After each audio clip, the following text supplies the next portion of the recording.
Hello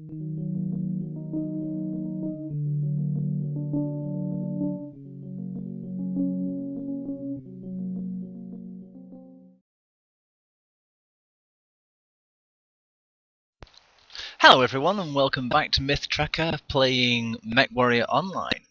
My name's Carithwin and I'm just going to go over a few things which I've been working out myself whilst I've been playing, and found that YouTube has been rather pragmatic and difficult when it comes to long videos. So what I'm going to do is I'm going to create an episode is one session of play, but I'm going to split them up into possibly 15-minute sections to allow me to get it up easier. So there will be episode X part 1, 2, 3, like that. I hope that works. If it doesn't, I'll have to heavily edit the episodes down. So that's that section. The other part of this episode is I'm going to analyse the game itself and how I think they've done certain things, and how I would do it, and how I would improve the game. And I hope it all comes together. Up to this point, I've had about 30 battles, so I haven't really had much. There's not really a hugely amount of things in the game. And as you can see with some of the tabs at the top, factions and stories actually still grayed out. So things like that to come. There's more mechs coming in, and possibly more battle types. With factions, there might be factional combats, a little like World of Tanks, where you end up taking over parts of the map and progressing onwards that way. Right, so first of all, I'm going to actually start with the screen I'm looking at now. When you first load up, you don't see this, but it's actually in windowed mode, and when you go into the game, it collapses that and brings up DirectX, and it's actually DirectX 9, not DirectX 11 or 10. That doesn't really matter, but what it's doing is it's actually shifting between two types of rendering. And the reason I think they've done that is when you actually click on some, like I've highlighted it down at the bottom, add MC, it goes to a website. And if you had a full screen there in some of the other games, they collapse that down to the taskbar and you end up going onto the internet, and it can take forever. So at least they've actually combated that this way, that you're already in a window and it's faster. But I wouldn't have done it like that. I would have done it differently, and I'll talk about that in a minute. The other reason is all this is probably coded with the Windows API, and because it's using the Windows API, you can reskin things easier. All you got to do is get your graphics there, plug it in, and Windows will do it all for you. So the background's already there. It's a free API for doing the graphics and the menus, so they don't have to do anything else. If they did it in DirectX, they'd have to either buy a UI, graphic UI user interface, for those people who don't know, and then code it themselves to do whatever they want. It would take them a lot longer and a lot more, and that would cost them a lot more money, especially with a free-to-play game. They don't really want to spend too much money. That's possibly why they've done that. How I would have done it is I would have actually done it as one window rendering in DirectX. I would have actually allowed them to get you to buy the MCs from in the game. Now, a lot of people are probably going, no, people can hack and get loads of money. No, well, there's a way around that. The game constantly talks to a server, and when you actually order some money, it will process that, put it to your account, which the account details are always on their servers anyway. You've got to do it from their website. It sends it to there, checks your funds, withdraws the funds automatically if you've got a PayPal account attached to it, and then sends it back to your computer saying you've got this much. that would seem simple.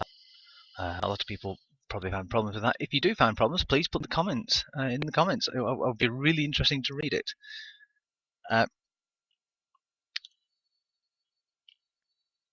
I think that's about it for that. One other thing I did notice, which was really, really bad, was I had to actually rebuy Snuggy. Yes, I had to rebuy my mech. It cost me a lot of money. I ended up with almost nothing. As you can see, I've now only got 75,810 C-bills down at the bottom. That was because I was playing around with different configurations of him. I was changing the armor. I really upgraded him really nicely, and I made a mess of it. And there was no way to actually revert back to the original specification of that mech. Now that, I think, is a big, big flaw. Because if you notice in the mech lab, there is no way to actually get back to the original, let's say, the Commander 3A. I had my armor all the way up to 128. I had quite a lot of firepower. I had an AMS system on his shoulder. It was ferrous fiber armor, endo steel structure, double heat sinks, everything like that.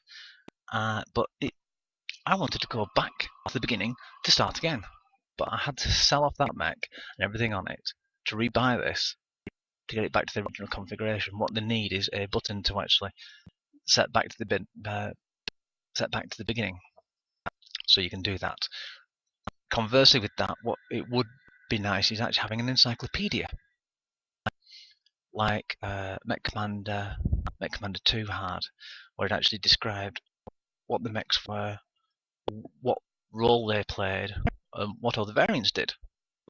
And also put some nice things, like in the Battletech readouts, they had some things about some of the pilots, famous pilots, like the Black Widow on the, I think it was the Warhammer.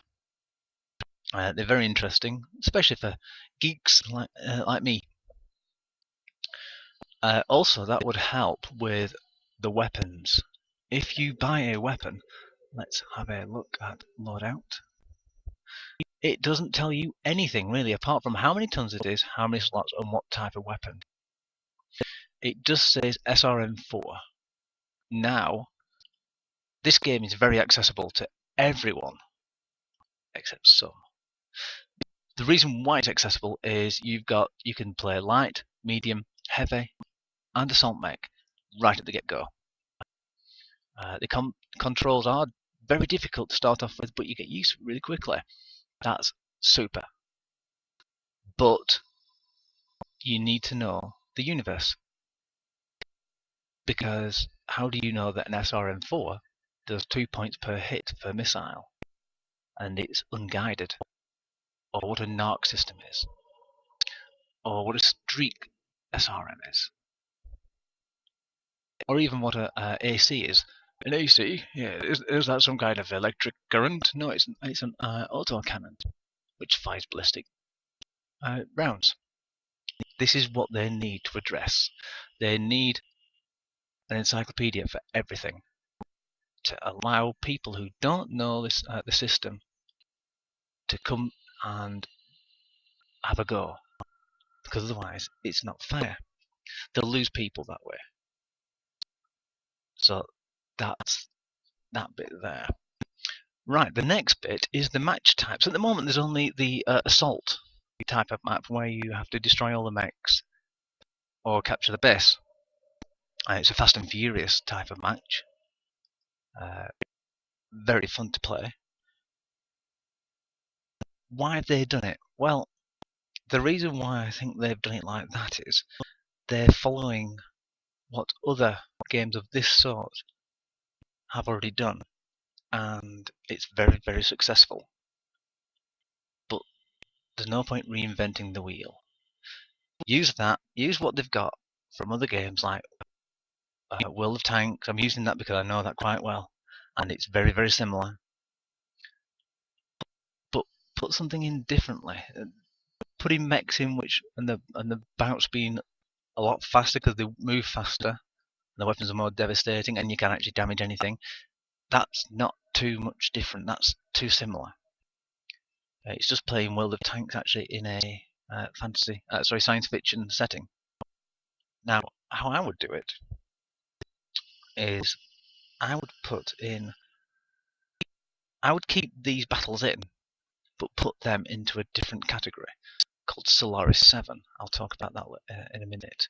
I think I've got about 5 minutes left of this first 15 minutes, so I'll be quick about this. But the main thing is, I think you should actually only be able to earn earn the major amount of C-bills and XP in a Capture the Galaxy style of play, where every person at the start per mech has to choose a faction to join. So each mech can be in different factions, so you can actually do little different things.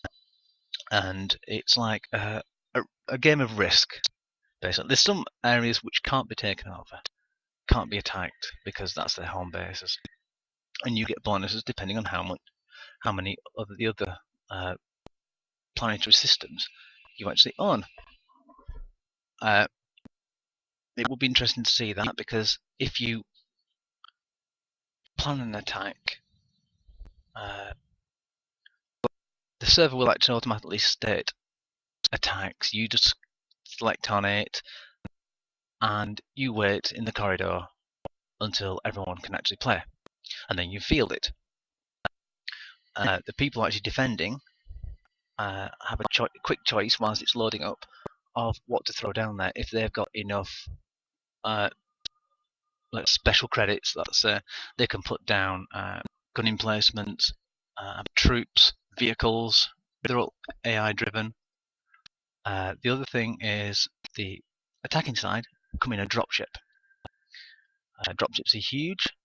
With the amount of mechs on there, it would have to be a Union one, or as I commonly like to affectionately call it, an Onion class. It looks like a large onion. And they can actually defend your base areas.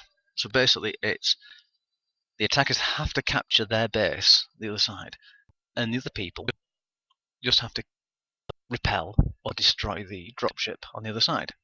Make it a bit more different that way, you see. Also, you could, if they were a bit sneaky about it, if you selected to go on the offensive, there could be a random chance that the enemy units could actually come to you first, and it would be very interesting to see destroy the other mech side inside a dropship. So the actual bounty is actually inside. They've ambushed you before you could ambush them. So the battle ends up doing it that way. Now that, to me, is really interesting. And then you can go on to the battle afterwards if you wish. The next bit is, as I was saying, about the current match is going on to something called Solaris 7. Solaris 7 was is an arena world where Mechwarriors actually prove themselves in front of everyone. So the option to actually go into single combat against another, dual combat, triple combat, 4 combat, full 8 combat, should be there with ranging rewards. Now that would be interesting, and the options to actually put in other hazards, as in AI autocannons, infantry, vehicles. You could bet on the outcome. I'm not really liking that, but that's probably how it would go. And also, at the end of any type of battle, if you killed a mech, you had a chance of actually rescuing one of the items or weapons that was still left on the mech, which you dropped. And there's a chance of actually changing it into a rare item or some kind of blueprint. Maybe bringing some crafting. So if you've got a guild together, you can actually only guilds can craft. So that means it's forcing people to come together as well. These rare items would probably be slightly better made. They'd have percentage bonuses on range or damage, recharge. If it's got an auto aim on it, and at the end of the battle, you can either take the weapons or quickly sell it there to the computer, or you could bring them into your character sheet, into this menu, go to the Solaris Black Market, and try and sell it there, where people have to buy broker slots with either C-bills, a lot of C-bills, or they use the MC for a cheaper version of it, really. So they can actually try and monetize it that way. We're now on the 15 minutes mark, so I'm not actually going to call it there, but then I'm going to have a game in a minute and maybe discuss some few things whilst I'm actually having the game. Well, thank you very much for watching part 1. Please subscribe and like if you wish, and I'll see you in part 2.